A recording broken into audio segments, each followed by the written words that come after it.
కర్మఫలం అశాశ్వతం. కర్మలనే మహాసముద్రంలో చిక్కుకొనుటకు కారణమగుచున్నది మరియు మోక్ష మార్గమునకు అవరోధమగుచున్నది. కర్మ మరియు కర్మఫలము రెండును కాలమునకు లోబడినవి. కాలమునకు లోబడిన వాటికి ఆది అంతములు ఉంటాయి కనుక అవి అశాశ్వతము.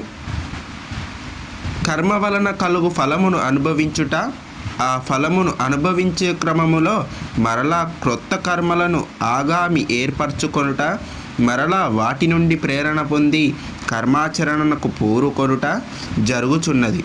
ఆ కర్మఫలమును అనుభవించు లోపున శరీరమును విడిచిన మిగిలిన కర్మఫలములు అనుభవించుట, మరలా శరీరమును ధరించుట, ఈ విధముగా కర్మ అను మహాసముద్రమున జనన మరణమున చక్రమున చిక్కుకొని పోవుటకు కారణమగుచున్నది.